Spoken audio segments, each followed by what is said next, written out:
한밤중 갑자기 엄지발가락이 타는 듯한 통증이 몰려온다면 절대 가만히 있을 수 없을 정도로 아픈데, 문제는 이 고통이 반복된다는 것입니다. 혹시 여러분도 이런 경험이 있으신가요? 평소에 건강하다고 생각했던 40대 직장인 김철수 씨, 그날도 평소처럼 저녁 식사 후 소주 한 잔을 마시고 잠들었죠. 그런데 새벽 3시 갑자기 발가락에서 시작된 극심한 통증 때문에 벌떡 일어났습니다. 발가락이 퉁퉁 부어올라 신발조차 신을 수 없었죠. 병원에 가보니 의사는 이렇게 말했습니다. 이건 통풍입니다. 당장 식습관을 바꾸지 않으면 평생 고생할 수도 있어요. 통풍, 들어보긴 했지만 설마 나한테 생길 줄은 몰랐던 병. 그런데 통풍은 이제 더 이상 남의 이야기가 아닙니다. 통풍은 왕의 병이라고도 불리지만 요즘은 남녀노소 누구에게나 찾아올 수 있습니다. 그런데 많은 분들이 통풍에 대해 잘못된 정보나 오해를 가지고 있어요. 그냥 바람만 스쳐도 아프다? 일부 맞지만 더 심각한 문제도 있습니다. 한번 나으면 괜찮다?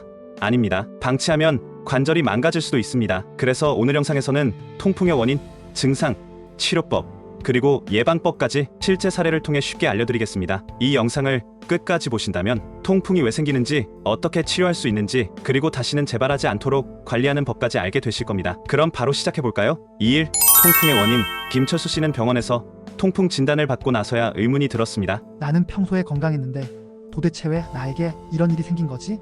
그런데 의사의 설명을 듣고 나서야 깨달았습니다. 사실 통풍은 하루아침에 생긴 병이 아니었습니다. 바로 우리 몸속에 이것이 쌓이면서 벌어진 문제였죠. 통풍은 요산이라는 물질이 몸속에 쌓이면서 생기는 병입니다. 요산은 원래 우리 몸에서 자연스럽게 생성되는 물질인데, 이게 너무 많아지면 결정 크리스탈 형태로 변해서 관절에 쌓이게 됩니다. 이 결정들이 관절을 찌르면서 극심한 통증을 유발하는 것이 바로 통풍 발작입니다. 그럼 요산은 왜 이렇게 많아지는 걸까요? 김철수 씨는 퇴근 후 삼겹살에 소주 한 잔을 즐기는 게 일상이었습니다. 그런데 통풍을 유발하는 퓨린이란 성분이 많은 음식들을 자주 섭취했던 거죠. 퓨린이 많은 대표적인 음식들에는 붉은 육류인 삼겹살, 소고기, 내장류, 해산물 중 조개, 새우, 오징어, 멸치, 술, 특히 맥주와 소주. 퓨린이 많으면 요산이 많이 생성되는데 몸에서 이걸 제대로 배출하지 못하면 결국 통풍으로 이어집니다. 그렇다면 퓨린이 많은 음식을 먹지 않는 사람도 통풍에 걸릴 수 있을까요?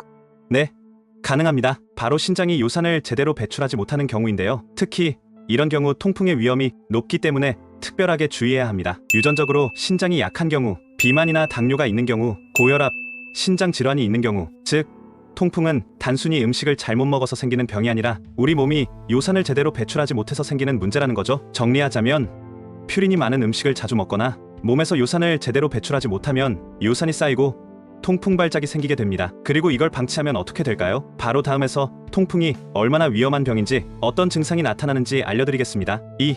통풍의 증상. 퇴근 후 삼겹살과 맥주 한 잔. 평범한 하루를 보내고 잠든 김철수 씨. 그런데 새벽 3시 갑자기 발가락에서 엄청난 통증이 몰려왔습니다. 이건 단순한 쥐가 아니야. 발이 찢어지는 것 같아. 깜짝 놀라 불을 켜보니 발가락이 퉁퉁 부어오르고 붉게 변해 있었습니다. 게다가 살짝만 건드려도 극심한 고통이 느껴졌죠. 이것이 바로 통풍의 대표적인 증상, 통풍 발작입니다. 통풍은 갑자기 아주 심한 통증으로 시작됩니다. 특징적인 증상들을 정리해볼까요? 주로 엄지발가락에서 시작됩니다. 하지만 발목, 무릎, 손가락에서도 발생 가능해요. 극심한 통증과 함께 바람만 스쳐도 아플 정도죠. 부종과 발적으로 붉게 변하고 부어오르고 야간에 심해지고 특히 새벽에 갑자기 발생하게 됩니다. 통풍 발작은 보통 하룻밤 사이에 극심한 통증을 유발하고 아무런 치료 없이도 며칠 몇 주 후에 사라질 수도 있습니다. 하지만 문제는 이것이 반복된다는 것이죠. 아, 이제 괜찮아졌네 하고 방심하면 다음 발작이 더 심해질 가능성이 큽니다. 그런데 통풍을 제대로 치료하지 않으면 어떤 일이 벌어질까요? 바로 만성 통풍으로 발전할 수 있습니다. 반복적인 통풍 발작, 결절 발생, 관절 손상과 변형, 실제로 심한 경우 손가락이나 발가락이 휘어지고 심지어 요산 결정이 피부를 뚫고 나오는 사례도 있습니다. 그리고 여기서 더 무서운 사실, 요산이 혈액에 너무 많이 쌓이면 신장에도 영향을 미쳐 통풍성 신장병을 유발할 수 있습니다. 심한 경우 신장 결석으로 결석이나 신부전으로 발전할 수도 있습니다. 즉, 통풍은 단순한 관절 질환이 아니라 전신 건강을 위협하는 병이라는 걸 기억해야 합니다. 정리하자면 통풍은 갑자기 찾아오는 극심한 통증으로 시작된다. 초기에 관리하지 않으면 점점 더 심해지고 관절이 망가질 수 있다. 심하면 신장 질환까지 유발할 수 있다. 그렇다면 통풍이 생기면 어떻게 치료해야 할까요? 다음, 통풍의 치료법. 도대체 통풍은 어떻게 치료해야 하는 걸까? 통풍은 단순한 관절염이 아닙니다. 단순히 약만 먹으면 낫는다고 생각하면 큰 오산입니다. 정확한 치료법을 알고 제대로 관리해야 합니다. 통풍 발작이 왔다면 무엇보다 빠르게 통증을 줄이는 것이 중요합니다. 즉시 실행할 수 있는 방법들을 정리해볼까요? 2. 얼음찜질하기. 통증 부위에 냉찜질을 하면 붓기를 줄이고 통증을 완화할 수 있습니다. 단 15분에서 20분 이내로만 해야 합니다. 2. 병원에서 약물 처방 받기. 의사가 가장 먼저 처방하는 것은 소염 진통제입니다. 경우에 따라 코리친이라는 약을 처방받을 수도 있습니다. 심한 경우 스테로이드 주사를 맞기도 합니다. 진통제를 먹으면 통증이 사라지니까 괜찮겠지? 절대 아닙니다. 이건 단순한 응급처치일 뿐 근본적인 해결책이 아닙니다. 통풍을 완전히 잡으려면 요산 수치를 낮추는 것이 핵심입니다. 이때 두 가지 방법이 있습니다. 1. 요산 억제제 생성 감소 약물 복용. 요산이 너무 많이 생성되는 경우 이를 억제하는 약을 처방받습니다. 대표적인 약으로는 알로프리놀, 페북소스타트가 있습니다. 2. 요산 배출 촉진제 복용. 신장이 요산을 잘 배출하지 못하는 경우 배출을 돕는 약을 사용합니다. 대표적인 약 프로베네시드. 약물 복용 시 주의할 점: 의사 처방 없이 임의로 약을 끊거나 줄이면 더 심한 통풍 발작이 올 수 있습니다. 치료 초반에는 발작이 더 자주 발생할 수도 있지만 꾸준히 복용하면 효과를 볼 수 있습니다. 약물 치료도 중요하지만 결국 가장 중요한 건 생활 습관을 바꾸는 것입니다. 2.